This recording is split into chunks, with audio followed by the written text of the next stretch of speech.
मणिपुर इस लिहाज से भी थोड़ा इम्पोर्टेंट हो जाता है। और ये जो चुनाव मणिपुर ने कराए थे वो कराए थे आज़ादी के ठीक 1 साल बाद, यानी कि 1948 में।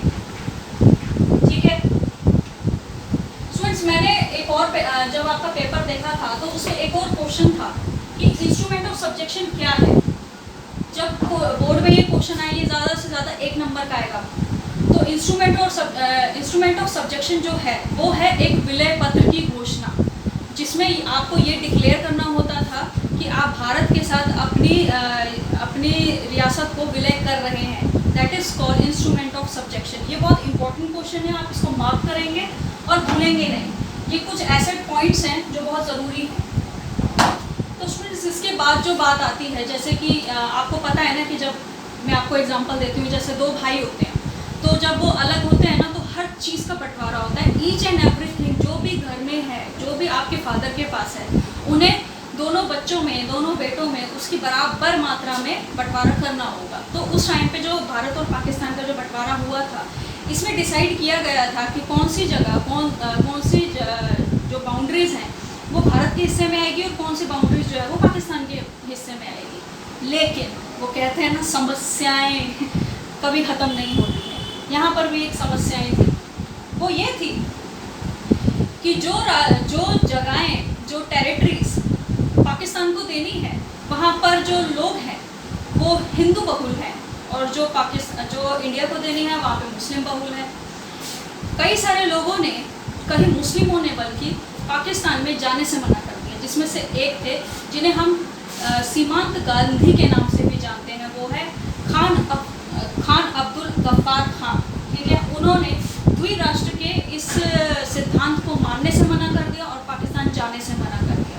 वैसे ही कई सारे लोग उस टाइम पे ऐसे थे जो अपनी ज़मीन जायदाद छोड़कर किसी दूसरे मुल्क में नहीं जाना चाहते, लेकिन उनके पास ये मजबूरियाँ थी क्योंकि उनकी जान को खतरा हो गया था। उनके पास बस यही चारा रह गया था कि वो अपनी सारी संपत्ति को यहीं छोड़े और जहाँ पर भी वो जाना चाहें, जहाँ पर भी वो सेफ फील करते हैं, वो वहाँ चले जाएं।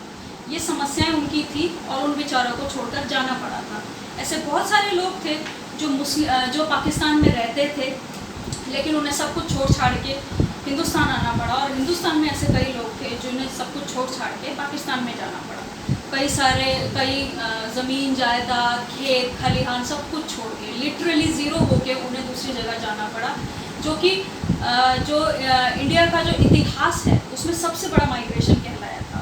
और ये बहुत दुखद था क्योंकि इस द्रास्ती में ये जो मारकाट मची हुई थी धर्म के नाम पर, क्योंकि हमारे जो लीडर्स थे उन्होंने ये डिसाइड किया था कि ये जो बंटवारा होगा वो धर्म के हिसाब से होगा, धर्म के आधार पर होगा।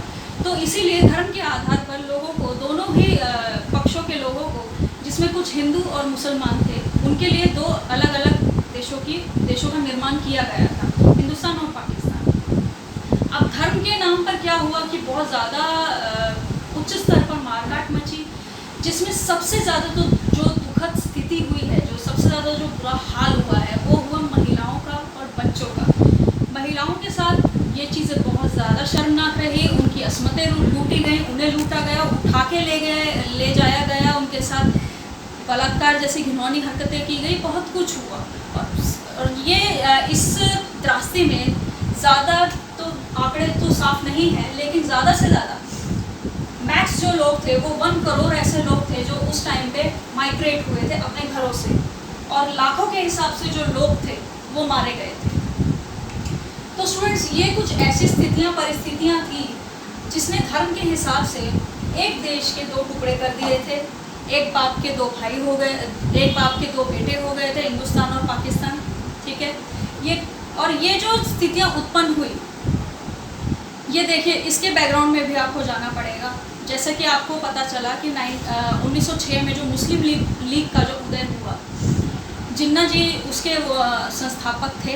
ठीक है, उन्होंने द्विराष्ट्र की मांग रखी थी। उनका कहना ये था कि जो हिंदू और मुस्लिम हैं उन दोनों में ये संस्कृति का, खान पान का, पहनावे का बहुत अंतर है। उनका कहना ये था कि हम लोग साथ नहीं रह सकते। उनके कहने पर 1940 में अलग पाकिस्तान की मांग को एक्सेप्ट कर लिया गया और 1947 में जाकर पाकिस्तान बन ही गया। ठीक है स्टूडेंट्स, तो ये थी इसकी बैकग्राउंड स्टोरी। इसमें जो भी फैक्ट्स हैं, जो आपकी बुक्स में जो फैक्ट्स हैं वो तो हैं ही, वो तो आपको पढ़ने ही हैं, लेकिन आपको ये बैकग्राउंड स्टोरी पता होनी चाहिए कि वो स्थितियाँ हैं क्यों उत्पन्न हुई जो हमें बंटवारे की तरफ बढ़ना पड़ा, वो बंटवारा क्यों हुआ ये भी आपको बताया गया, कैसे हुआ ये भी आपको बताया गया। बुक्स की जो नॉलेज है वो भी लेनी है। और जब आप आंसर राइटिंग करेंगे, 12th क्लास के बच्चों को कह रही हूँ, क्योंकि आपके लिए क्या है ना, आंसर राइटिंग करते हुए बहुत ही अच्छे और साफ़ सुथरे शब्दों का प्रयोग करना है। किसी भी लीडर के आगे बदतमीज़ी से या ऐसे कुछ नहीं लिखना है। अगर आप किसी का नाम ले रहे हैं तो वो जिन्ना जी होगा, नेहरू जी होगा। किसी को डिसरिस्पेक्ट नहीं करना है, बहुत अच्छे से पेपर लिखना है क्योंकि आपको मार्क्स चाहिए। ठीक है, अच्छे से करिए और मैं दोबारा से एक और वीडियो आपकी करूँगी।